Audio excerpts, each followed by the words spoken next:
Hello, this is going to be a discussion about the intersection of cybersecurity and the Internet of Things. Specifically, how does the Internet of Things affect companies' cybersecurity risk landscape, and what are some of the best practices for companies in addressing threats posed by interconnected devices? My name is Sten-Erik Hoidal.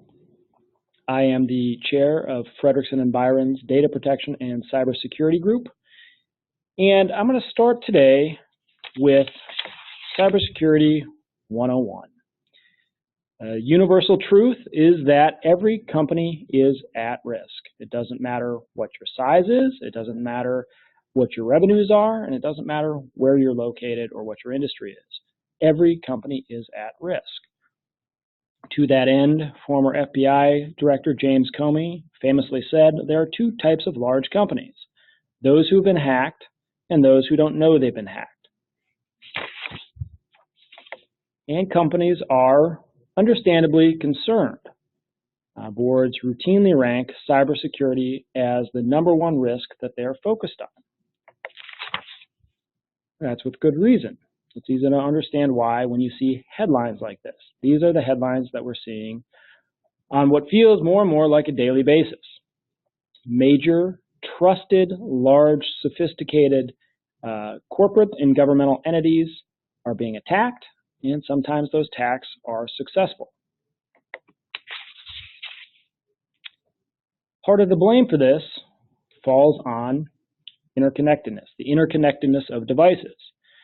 We live now in a world where mobile device use outpaces toothbrush use. Literally, more people have mobile devices than a toothbrush. This is obviously concerning news on the cybersecurity front, but it's also bad news for the war on plaque and gingivitis. The interconnectedness of devices is only going to increase. I was at Costco yesterday looking at a blender that, when you purchased, could speak with your phone. You would download an app, and through Bluetooth, the two devices would communicate. I don't know why you would need a blender that allowed you to communicate with it from your phone. Usually blenders are something I interact with my hands, but this one did. And that's not uncommon. That's the kind of world we now live in. With the continuing proliferation of IoT device or interconnected devices comes an expanding risk spectrum for the companies who develop the devices, for the companies who utilize the devices or allow their employees to utilize the devices at work, and for the individuals who own the devices. Now, this interconnectedness has been around for some time, but it has a relatively recent buzzword, the Internet of Things, or IoT. And the typical definition for that is the interconnection via the Internet of computing devices embedded in everyday objects, enabling them to send and receive data. Now, for lawyers or others, like-minded folks, you may want to know what your obligations are, and you may look to the law to tell you what your obligations are from a cybersecurity perspective with regard to interconnected devices. And the reality is that it's really quite complex.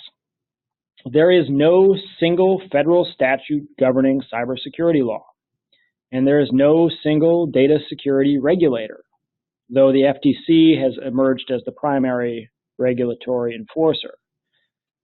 The law in the United States is charitably called a patchwork. It's a patchwork of federal and state laws and regulations and industry best practices. Many of those laws are sector-specific.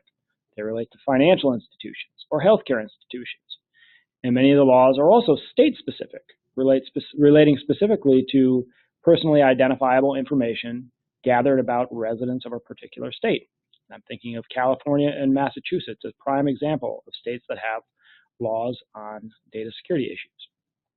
And there are a myriad number of state data breach notification laws, which vary, again, from state to state.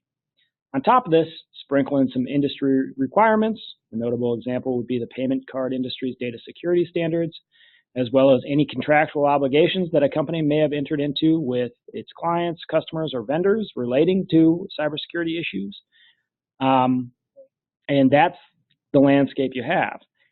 It is constantly evolving, just as the IT standards and best practices for cybersecurity are constantly evolving. And it is extremely important for companies dealing with cybersecurity issues or working in the IoT space to have legal assistance to navigate the morass that is the United States cybersecurity legal landscape. That said, there are some practical steps that companies can take. Now, each of the steps listed on this slide could be a lengthy discussion in its own right, but I'm going to talk about them briefly. First, for companies that are developing IoT products, security should be part of the device lifecycle. It should be part of the conversation from the beginning. You should be designing these devices with security in mind, and that will help you mitigate some downstream risk. It is entirely conceivable that in the future we will be seeing lawsuits brought, products liability types lawsuits brought over interconnected devices that have weak security. So you should be thinking about that security from the outset. For all companies, whether or not you develop IoT products, you need to be understanding and accounting for the risks that those devices pose. And if you're going to allow employees to use them in the workplace, you need to be thinking about the risks that those pose. I just read an article today that the social media app Strava, which is like a social media fitness app, inadvertently disclosed, it appears, may have inadvertently disclosed the location of some secret military installations because the surface people who are at that location were using the Strava app while they were exercising, and it tracks your geolocation data. And these are the types of things that companies need to be thinking about. Thinking about, in a forward-looking way, what the risks are that IoT devices might pose. In addition to that, as with any cybersecurity concern, companies need to be developing strong security policies, practices, and IT systems. One way you can do that is to go for the approach of most bang for your buck and focus on your critical assets, understanding what they are and ensuring that they're protected appropriately. But getting the right policies and practices in place is key, and your counsel can help you do that. And finally, companies need to be forward-thinking when it comes to cybersecurity issues. They need to be anticipating where the threat vectors are and monitoring the changes in threat vectors, and then planning for the inevitable attack, getting into place strong incident response policies and programs, as well as business continuity programs. Now, this list on the slide is limited to cybersecurity. It does not delve into privacy law, the privacy law implications associated with the collection and use of vast quantities of data from IoT connected devices. And of course, it was high level. There is much more depth to the legal considerations here.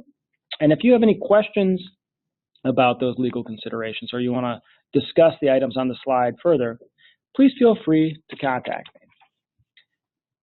Thank you very much for your time today.